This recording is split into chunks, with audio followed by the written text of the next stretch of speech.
नमस्कार विद्यार्थियों, आज हम जिस विषय पे चर्चा करेंगे वह विषय है फूड स्पॉयलेज यानी कि खाद्य संदूषण। कई बार आपने महसूस किया होगा, देखा भी होगा, सुना भी होगा कि पाचन तंत्र में कुछ गड़बड़ होगी क्योंकि कुछ गलत खा लिया था। यानी कि फूड का जो संदूषण हो गया था, फूड जो होता है वह खराब हो गया था। फूड को खराब होते हुए भी आपने देखा होगा फूड किस तरीके से खराब होता है, भोज्य पदार्थ किस तरीके से खराब होते हैं उसे भी देखा है आपने। यानी कि यदि अगर हम परिभाषित करें तो हम परिभाषित इस तरीके से करेंगे कि जो भी भोज्य पदार्थ होता है उस भोज्य पदार्थ का टेक्सचर मतलब उसका आकार प्रकार जो भी होता है, नेचुरल आकार प्रकार से उसका जो शेप होता है, आकार होता है, वो चेंज हो जाता है। उसका जो भोज्य पदार्थ का जो रंग होता है वह भी थोड़ा सा परिवर्तित हो जाता है, रंग गहरा हल्का किस तरीके से हो जाता है। उसका जो फ्लेवर आता है, जो उसका टेस्ट आता है वह किसी तरीके से खराब हो जाता है ना। यानी उसका कोई भी भोज्य पदार्थ जिसका आकार चेंज हो जाता है, जिसका रंग में परिवर्तन आ जाता है या जिसके जो टेस्ट में फ्लेवर में परिवर्तन आ जाता है, जो किसी भी तरीके से खाने लायक स्थिति में नहीं रहता है और यदि किसी गलती से खा लिया जाए तो निश्चित होता है कि पेट में जो पाचन तंत्र है, पाचन तंत्र की संबंधी विकार को उत्पन्न कर देता है। ऐसा फूड को हम संदूषित फूड कहते हैं। मेरे ख्याल से आपको परिभाषित क्लियर हो गई होगी। ऐसा भोज्य पदार्थ जो कि हमारे खाने लायक नहीं रहता है, ऐसा भोज्य पदार्थ जिसको खाने के कारण से शरीर में किसी प्रकार का रोग उत्पन्न होने की संभावना होती है, तो ऐसे जो भोजन होता है उस भोजन को क्या कहते हैं? संदूषित भोजन कहा जाता है। अब संदूषित भोजन तो हमने परिभाषित कर लिया, पर उसका क्या भोजन का किस प्रकार से असर पड़ता है वो हम देख लेते हैं।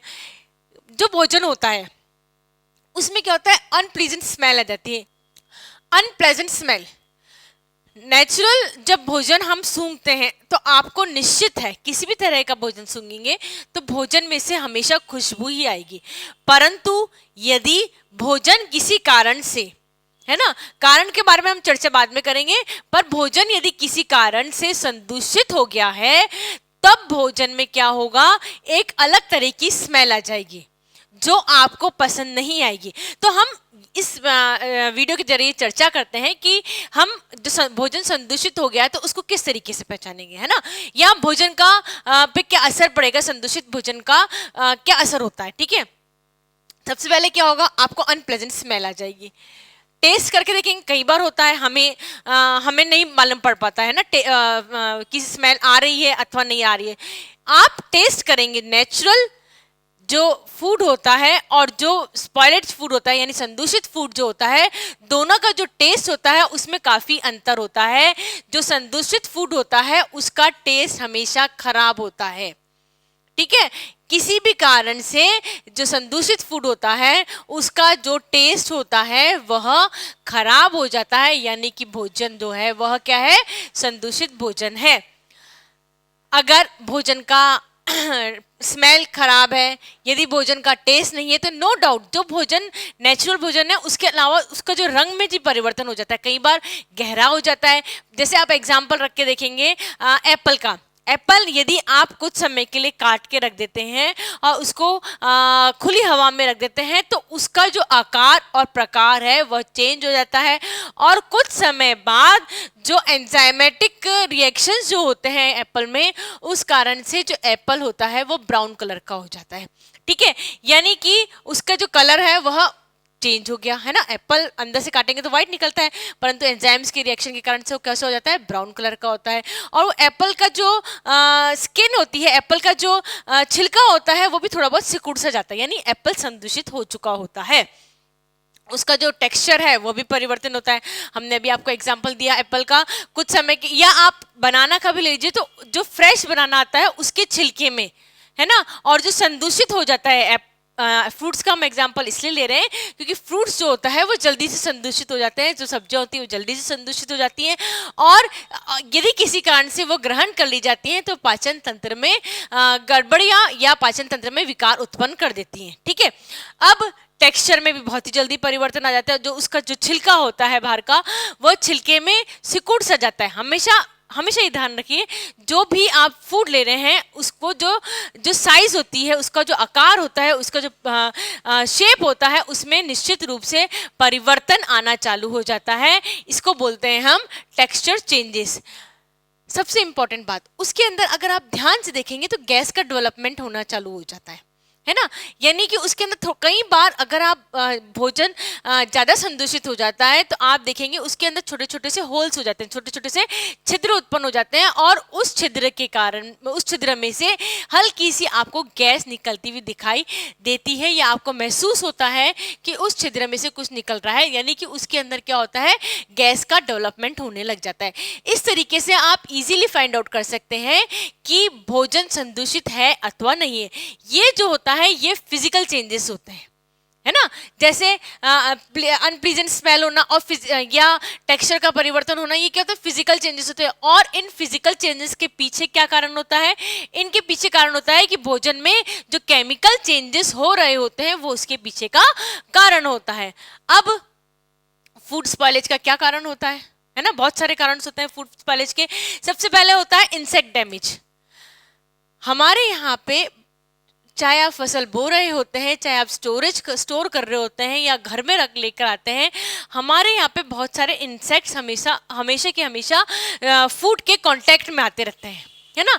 यह फूड के कांटेक्ट में आने के बाद में जो भोज्य पदार्थों के ऊपर इंसेक्ट्स बैठ जाते हैं, या तो वो अपनी गंदगी उसके अंदर छोड़ जाते हैं, या वो इस तरीके से डैमेज करते हैं कि जो माइक्रो ऑर्गेनिजम्स होते हैं उनको स्थान मिल जाता है डेवलपमेंट का। दो तरीके से, या तो अपनी गंदगी उसमें छोड़ जाएंगे, या उस तरीके से डैमेज कर जाएंगे कि उनको स्थान मिल जाएगा माइक्रो ऑर्गेनिजम्स को, किस बात का, उसको डेवलप करने के लिए। अब डेवलप करने के लिए माइक्रो ऑर्गेनिजम्स को स्थान मिल रहा है, वो डेवलपमेंट उनका ज्यादा हो रहा है, तो क्या हो रहा है, फूड का स्पॉइलेज हो रहा है ना। भोजन क्या हो रहा है, संदूषित हो रहा है। कहने का तात्पर्य यह है कि भोजन को संदूषित करने के लिए माइक्रो ऑर्गेनिजम्स की जरूरत पड़ती है, और माइक्रो ऑर्गेनिजम्स को बढ़ावा देने कौन देता है, इंसेक्ट्स देते हैं।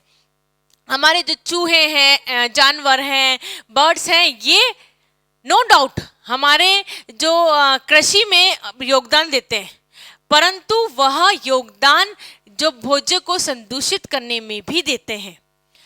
जिस तरीके से इंसेक्ट्स होते हैं वो भोज्य पदार्थों को बैठ के उनको संदूषित कर देते हैं, उसी तरीके से जो चूहे हैं, जो एनिमल्स हैं, जो बर्ड्स हैं, वो भी या तो उनको खा लेते हैं, खाने के बाद में उसका टेक्सचर बदल जाता है ना, और उनका शेप बदल जाता है, या फिर वो क्या करते हैं, जैसे आपने देखा होगा एनिमल्स के हम एग्जांपल लेते हैं, बंदर है ना।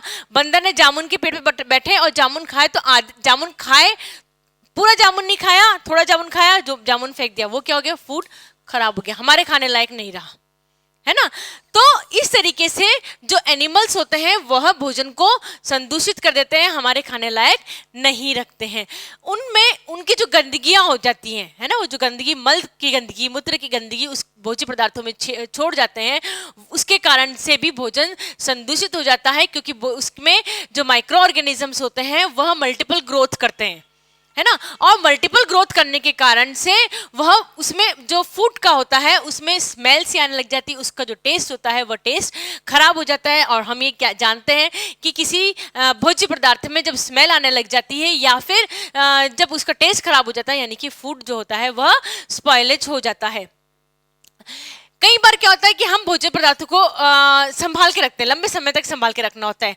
जैसे हम एग्जांपल लेते हैं अचार, है ना। अचार को हम कैरी का अचार हमने क्यों बनाया, क्योंकि हमें उसको लंबे समय तक संभाल के रखना है। कैरी का अचार अगर लंबे समय तक बचा के रखना है तो आपको माइक्रो ऑर्गेनिज्म से बचाना होता है। कई बार उसमें देखा गया है कि फंगस लग जाती है ना। फंगस लगने के उसको उससे बचाने के लिए क्या करते हैं, जो तेल होता है वो जो अचार का लेवल होता है उससे तेल का लेवल थोड़ा सा ऊंचा रखते हैं, तब जाके जो अचार होता है उसके अंदर फंगस नहीं लगती है, ठीक है, तब उसके अंदर फंगस नहीं लगती है। तो हमने ये फिजिकल इंजरी हुई, कैसे फिजिकल इंजरी, हमने जो तेल था उसका लेवल ऊंचा अचार से नहीं रखा, तो वो क्या हो गया, ऊपर की तरफ उसमें पूरी तरह से फंगस लग जाती है। हमारे स्टोरेज करने का तरीके में किसी तरीके से परिवर्तन है या कोई गलती रह जाती है, तब जाके जो फिजिकल डैमेज होता है, जो उसका रूप परिवर्तन होता है, जो उसके टेक्सचर में परिवर्तन होता है, आकार में परिवर्तन होता है, उसके टेस्ट में परिवर्तन नहीं हो रहा, तब जाके जो इंजरी होती है उसको बोलते हैं फिजिकल इंजरी, है ना। ये किसी भी कारण से हो सकती है। फ्रीजर में रख रहे हैं आप, फिजिकल फ्रीजर में हम कैसे रखते हैं, पर्टिकुलर टेम्परेचर को, जो भी फूड रख रहे हैं उसका टेम्परेचर कम करके रखते हैं, है ना। जब भी हम फूड प्रिजर्वेशन की बात करते हैं तो फूड प्रिजर्वेशन को हम जो टेम्परेचर होता है उसमें हम कम ग्रेड में रखते हैं, या हम बहुत हाई ग्रेड पे उसको उबाल लेते हैं। हम कहने का तात्पर्य है कि हम हमारे जो फूड होता है, भोज्य पदार्थ होता है, उसमें से माइक्रो ऑर्गेनिजम्स की गतिविधि को समाप्त करना है। अब इस माइक्रो ऑर्गेनिजम्स की गतिविधि को समाप्त करने के दौरान, रिमेंबर इट, माइक्रो ऑर्गेनिजम्स की गति को रुकावट देने के कारण, संभालने के कारण जो खाद्य पदार्थों में संदूषण भी हो सकता है। यह हो सकता है टेम्परेचर के कारण, ज़्यादा टेम्परेचर, कम टेम्परेचर रख दिया है, जितना टेम्परेचर की आवश्यकता थी उतना टेम्परेचर पे आपने नहीं रखा, उससे कम टेम्परेचर रख दिया तो भोजन संदूषित हो सकता है। उसके अंदर जितनी पानी की मात्रा होनी चाहिए उतनी पानी की मात्रा नहीं रही, या उससे ज़्यादा रह गई हो। जनरली जब पानी की मात्रा ज़्यादा रह जाती है तब जो भोजन होता है वह संदूषित हो जाता है। हमने जब भोजन को सुखाया तो हमने ये नहीं देखा कि भोजन जो है हमें डायरेक्ट सनलाइट में सुखाना है या हमें इनडायरेक्ट सनलाइट में सुखाना है, यानी कि सूर्य की किरणें भोज्य पदार्थ पे पड़नी चाहिए अथवा नहीं पड़नी चाहिए, है ना। अगर डायरेक्ट सनलाइट में सुखाया और उसमें रूप में परिवर्तन हो गया या तो वो फूड स्पॉइलेज भी हो सकता है। फॉर एन एग्जाम्पल, हम चिप्स सुखाते हैं, चिप्स अगर डायरेक्ट सनलाइट में नहीं सुखाए जाएंगे, डायरेक्ट सनलाइट में ही सुखाने चाहिए, नहीं सुखाए जाएंगे तो उसके अंदर मॉइस्चर आ जाएगा और मॉइस्चर आ जाने के कारण से फूड जो है वह स्पॉइल हो जाएगा। ठीक है, तो इन चीज़ों का ध्यान रखना चाहिए कि फिजिकल जब स्टोरेज कर रहे होते हैं फूड का, तो स्टोरेज करने के लिए हमें टेम्परेचर है, मॉइस्चर है, इन सब चीज़ों का ध्यान रखना चाहिए। अगर इन चीज़ों का ध्यान नहीं रखा जाता है तब जाके जो फूड होता है वह स्पॉइल हो जाता है। एंजाइमेटिक ब्राउनिंग, एप्पल इसका सबसे बढ़िया एग्जाम्पल है। अगर आप एप्पल को काट के कुछ समय तक रखेंगे तो एप्पल के अंदर मौजूद एंजाइम्स, समझ रहे हैं आप बात को, एप्पल के अंदर मौजूद एंजाइम्स जो होते हैं वह बाहर की ऑक्सीजन के साथ में रिएक्ट करते हैं। एनवायरनमेंट में, वातावरण में जो भी ऑक्सीजन होती है उस ऑक्सीजन के साथ में एप्पल के अंदर मौजूद जो एंजाइम्स होते हैं वह रिएक्ट करते हैं। रिएक्शन के कारण से उसमें क्या होता है, कलर चेंजेस होता है, वह ब्राउन कलर का हो जाता है। इसे बोलते हैं एंजाइमेटिक ब्राउनिंग, और इस कारण से जो एप्पल होता है वह संदूषित हो जाता है। एप्पल जो होता है वह खाने लायक स्थिति में नहीं रहता है। इसका एग्जाम्पल हम देखेंगे केमिकल चेंजेस। कई बार क्या होता है कि ये जो चेंजेस देखे हमने देखे एंजाइमेटिक चेंजेस, यानी एंजाइम्स के कारण चेंजेस हो रहे हैं, उसे हम बोलते हैं एंजाइमेटिक चेंजेस। परंतु कुछ चेंजेस होते हैं वह केमिकल चेंजेस भी होते हैं। इसका एग्जाम्पल आप लीजिए तेल का। ठीक है, तेल में क्या होता है, कई बार आपको स्मेल सी आने लग जाती है, उसका टेस्ट होता है फर्क हो जाता है। तेल में तो कोई एंजाइम्स नहीं है ना, पर फिर भी तेल में स्मेल आने लग जाती है। तेल को आपको टेस्ट करते हैं तो लगता है कि उसमें बहुत, या आप उसको गर्म करते हैं तो उसको उसमें काफ़ी सारे झाग उत्पन्न होने लग जाते हैं। उसका जो टेस्ट में आप अगर उसको खाने लगेंगे तो पाचन तंत्र में विकार उत्पन्न हो सकते हैं।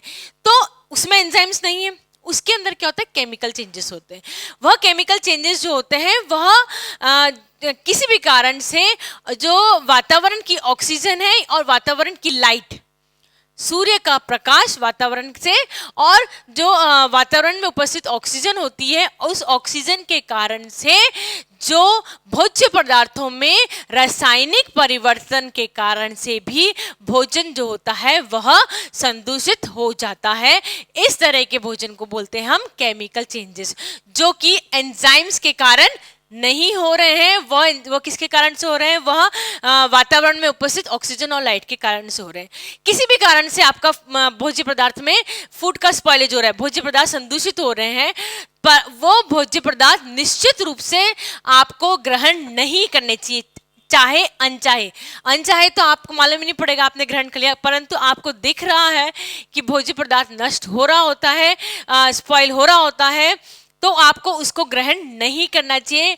इसको ग्रहण करने के कारण से फूड जो भोज्य पदार्थ संदूषित होते हैं उसको ग्रहण करने के कारण से तुरंत ही पाचन संस्थान में विकार उत्पन्न हो जाता है। क्यों होता है? क्योंकि उसके अंदर एंजाइम्स की जो नॉर्मल मात्रा होती है, भोज्य पदार्थ में जो एंजाइम्स की नॉर्मल मात्रा होती है, उस नॉर्मल मात्रा से एंजाइम्स की मात्रा ज्यादा होती है ना। और यही जो मात्रा ज्यादा होती है वह आपके पाचन तंत्र में भी ज्यादा हो जाती है, और वह पाचन तंत्र में एंजाइम्स चूंकि आपके शरीर में नॉर्मल रेंज से ज्यादा हो रहे होते हैं, तो निश्चित रूप से वह कहीं ना कहीं फायदा तो करेंगे नहीं, वो नुकसान ही पहुंचाते हैं। इसलिए भोजन को प्रिजर्वेशन से पहले, भोजन को संभालने से पहले यह अवश्य ध्यान रखना चाहिए कि भोजन किसी भी तरीके से संदूषित ना हो।